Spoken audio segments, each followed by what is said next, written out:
my name is Alexis Linares. Today I will be talking to you guys about a man by the name of John Snow, who helped pave the path to water purification by using chlorine as a disinfecting substance. Water, with no doubt, is a very essential substance on this planet. AllAboutWater.org, an organization that focuses on providing the general public information about water, states that roughly 70% of the adult body is made up entirely of water. And that in the United States alone, over 346 million gallons of fresh water are used every day. Now that's a lot of water. Have we always had this much access to this much water? Yes. Earth behaves like a terrarium in that it rarely loses or gains extra matter, which means that the water that existed on Earth millions of years ago still exists to this day. The question we should be asking is, how did we come to have access to this much clean water? That is, water that isn't contaminated, water that won't get us sick. John Snow lived during a time period known as the 1854 cholera outbreak, or better known as the Broad Street cholera outbreak, which was very prevalent in his city of London, England, in a district called Soho. So the outbreak, with no doubt, was devastating. It was partially due to a large influx of people and poor sanitary services. London's sewage system had not yet reached Soho, so people couldn't properly get rid of their waste. Research done by UCLA's Department of Epidemiology describes the following. Basements and cellars of people's homes were filled with feces and urine. The feces and urine were pretty much in these pot things that people would have in their homes, and once those pots started getting filled, they didn't know what to do with them. So the government thought it'd be a nice idea to throw away the feces and urine into the river, which, as you can imagine, contaminated the water. By the end of this outbreak, around 500 people had died.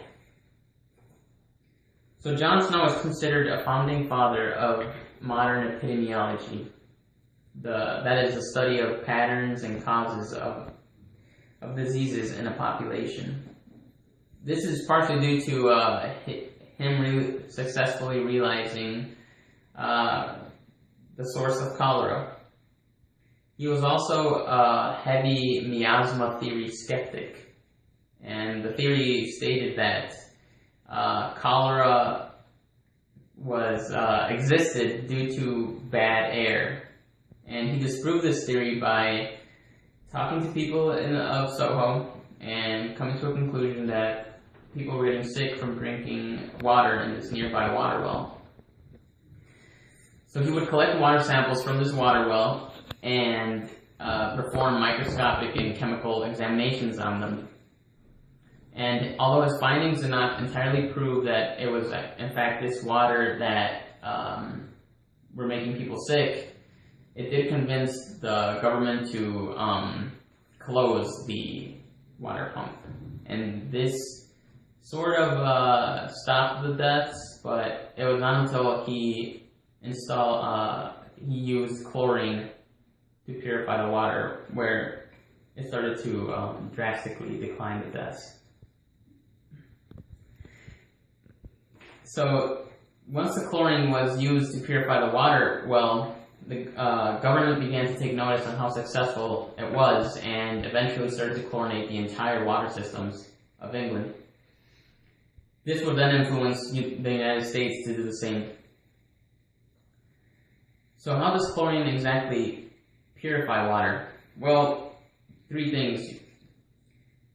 It's a very strong oxidizing agent, so it kills via oxidation. It targets the organic molecules of the pathogens. During chlorine hydrolysis, it produces hypochlorous acid, which is in fact what disinfects. The neutral charge of the hypochlorous acid easily penetrates the negative charge of the pathogen surface.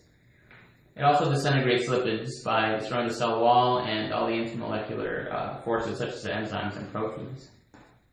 And that is my presentation. Thank you.